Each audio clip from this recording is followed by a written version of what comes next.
Assalamualaikum warahmatullahi wabarakatuh. Ya, bertemu lagi dengan saya Imam Syura Rizki. Ya, semoga channel ini bisa memberikan kita banyak manfaat dan berkah yang bisa menjadikan kita lebih baik daripada hari-hari sebelumnya. Ya, marilah kita belajar bersama mengambil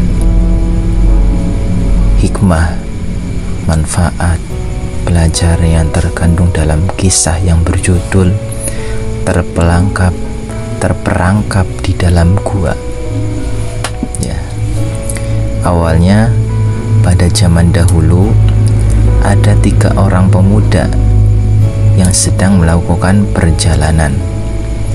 Lalu ketiga orang pemuda itu biasalah ya, karena masih dikatakan manusia, maka wajar saja apabila kecapean ya. Mereka bertiga capek, lelah ya, lelah.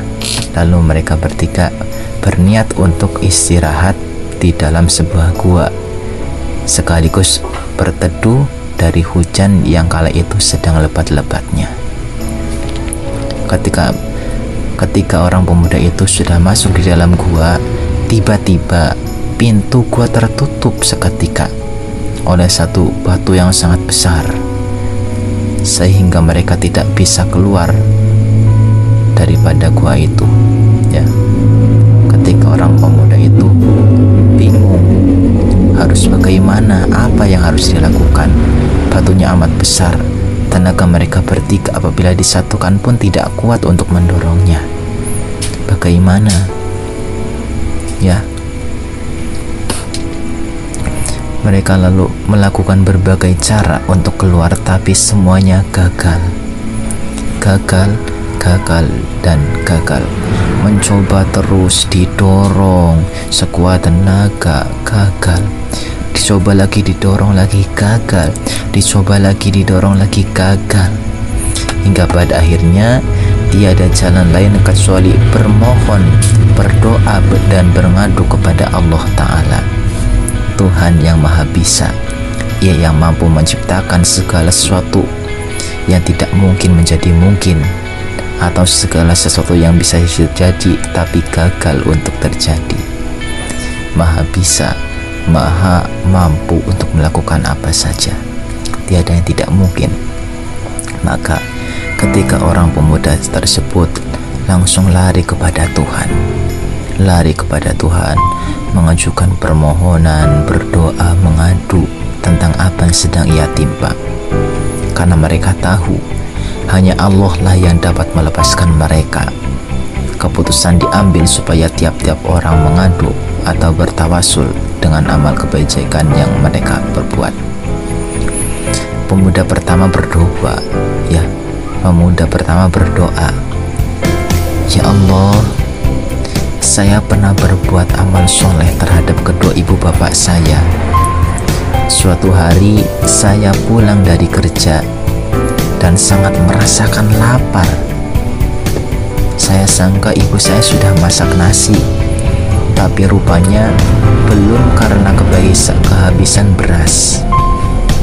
Terus saya keluar untuk beli beras. Saat aku pulang, aku melihat ibuku sedang tertidur, dan saya pun tidak berani membangunkan ibu walaupun saya sangat lapar, sehingga ibu bangun dengan sendirinya. Ya Allah, jika ini merupakan amal kebaikan yang ikhlas terhadap ibuku dan mendapatkan keriduanmu, tolonglah kami untuk keluar dari sini ya. Sampai pemuda pertama itu berdoa, tiba-tiba pintu itu terbuka, tapi terbuka hanya sedikit saja atas karunia Allah. Namun mereka masih belum bisa keluar karena yang terbuka baru sedikit saja, tapi sudah mendingan ya.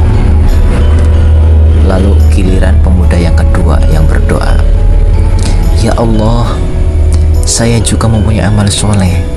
Saya mempunyai gedung, perusahaan, dan mempunyai banyak pekerja. Setiap pekerja dibayar gaji tepat pada waktunya. pada suatu ketika seorang pekerja tidak datang mengambil gaji bulanannya, sehingga beberapa bulan uang gajinya saya gunakan untuk membeli barang-barang perniagaan, sehingga saya untung 10 kali lipat dari asalnya. Beberapa bulan kemudian pekerja itu datang kembali, lalu saya serahkan semua hartanya, gajinya, termasuk dengan keuntungan yang saya niagakan. Ya Allah, sekiranya ini merupakan amal yang mendapat keridhaan-Mu, tolonglah kami dalam kesusahan ini, keluarkanlah kami. Dan sehabis pemuda yang kedua itu berdoa, tiba-tiba pintu itu pun bergerak sedikit juga, membuka lebih lebar, tapi masih belum bisa untuk mereka keluar daripada dalam gua itu. Belum cukup, ya. Akhirnya tibalah giliran pemuda yang ketiga. Lalu ia berdoa, ya Allah, aku sebenarnya tidak mempunyai suatu amalan yang dianggap penting. Sepanjang ingatanku, hanya sekali aku berbuat baik, itu juga karena malu kepada Engkau, ya Allah. Aku ditugaskan membagikan makanan kepada orang-orang miskin. Semasa aku bekerja itu, aku melihat seorang wanita yang cantik, ya, wanita yang cantik, masih gadis pula, cantik, ayu, bahinul, montok, ya, montok, bahinul, aduhai, glowing. Terus saya juga ada rasa kepadanya, dan gadis itu kebetulan juga meminta bagiannya, lalu saya kasih, ya. Setelah semua orang pulang, aku pun memanggil gadis itu dan menyatakan niat jahatku kepadanya, karena ia suka. Ya maklum, tapi ya tidak bisa dimaklumi. Harusnya jangan begitu. Jika cinta, jangan merusak, ya. Bukti cinta bukan merusak wanita. Bukti cinta bukan merusak sebagian waktunya. Bukti cinta bukan harus setiap hari cecetan, setiap jam cecetan, setiap menit cecetan. Beberapa detik saja telat membalas chat langsung bilang, Mas, udah beda, udah gak suka sama aku ya? Kok beda sih? Itu bukan bukti cinta, tapi bukti cinta mampu untuk menerima apa saja yang ia lakukan demi kebaikan mereka. Bahkan rela untuk tidak memiliki, tapi masih mencintai, ya. Karena ketulusan cinta bukan untuk memiliki, tapi untuk membahagiakan dengan cara orang yang dicintai itu sendiri. Terserah, mau denganku yang monggo, mau dengannya yang monggo, mau dengan yang lain yang monggo. Yang penting kamu bahagia. Itulah cinta yang sesungguhnya. Cinta juga bukan membuat rusak, tapi cinta selalu mengarahkan kepada kebaikan. Ya, cinta itu harusnya selalu mengarahkan kebaikan. Jadi kalau ada cinta membuat kamu tidak baik, membuat kamu jadi durhaka kepada orang tua, membuat kamu jadi lupa waktu, lupa sholat, dan lupa segalanya, itu tandanya itu bukan cinta yang baik. Maka putuskan saja, jangan dengan dia. Cari yang baik. Yang baik juga banyak, ya. Yang baik juga banyak, ya. Setelah pemuda itu, setelah saya itu menceritakan, mengatakan niat buruk saya, gadis itu pun menangis seraya berkata, dia rela mati kelaparan daripada melakukan dosa perbuatan terkutuk itu. Lalu aku seketika menjadi serba salah dan tekan hati, dan datanglah penyesalan tidak terhingga. Aku malu, dan lalu aku insaf, aku bertaubat atas kesalahanku. Ya Allah, sekiranya penyesalan dan taubat ini Kau terima, tolonglah kami dari kesusahan ini. Tiba-tiba setelah pemuda yang ketiga itu selesai berdoa, pintu gua pun yang tertutup oleh batu yang sangat besar terbuka dengan luasnya, sehingga mereka pun mampu untuk keluar dan selamat daripadanya. Ya, moral dan ikhtibar, pelajaran yang bisa kita ambil yaitu Allah memberikan bantuan kepada mereka yang benar-benar berdoa dengan penuh keikhlasan kepadanya. Berdoalah, ud'uni astajib lakum, berdoalah kepadaku, niscaya aku akan mengabulkan apa yang kau mintakan. Ya, Allah telah berkata seperti itu, menyuruh kita untuk berdoa.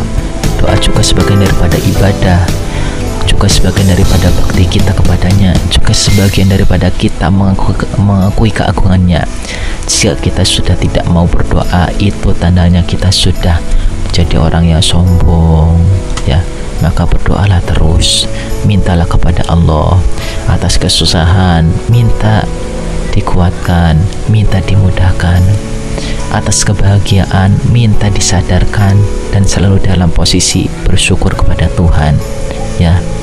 Berdoa di waktu lapang ataupun sepi, berdoa kepada Allah, karena doa silahul mukminin, doa itu senjatanya orang mukmin, ya. Apalagi yang bukan doa sih, doa lah yang paling kuat senjata kita, ya. Maka rajin-rajinlah berdoa, berdoa untuk diri sendiri, berdoa untuk ibu bapak, berdoa untuk guru-guru, berdoa untuk keluarga, berdoa untuk semua umat manusia, berdoa untuk Indonesia selamat daripada corona, selamat daripada mara bahaya, selamat daripada apa saja yang bisa mengganggu kita, selamat daripada apa saja yang dikatakan bencana, sejahtera. Amin, ya. Berdoalah, berdoalah, berdoalah, ya. Dalam kesempitan kita dibolehkan bertawasul dengan amal kebajikan yang pernah kita lakukan, ya. Bertawasul juga merupakan salah satu ciri dalam ahlu sunnah wal jamaah, ya. Tawasul. Terus dalam melaksanakan suatu pekerjaan, sebaiknya kita bermufakat terlebih dahulu, sebab mufakat itu membawakan berkat. Kita bisa lebih baik, lebih berkah lagi. Berbaktilah kepada ibu bapak adalah suatu amalan yang soleh, amalan yang ganjarannya, amalan yang pahalanya tidak terkira besarnya, besar banget, ya. Terus berlaku jujur dalam perniagaan juga amalan yang soleh. Jadilah pedagang yang jujur, karena pedagang yang jujur Allah, ya. Pedagang yang jujur Rasulullah jamin akan masuk surga, ya.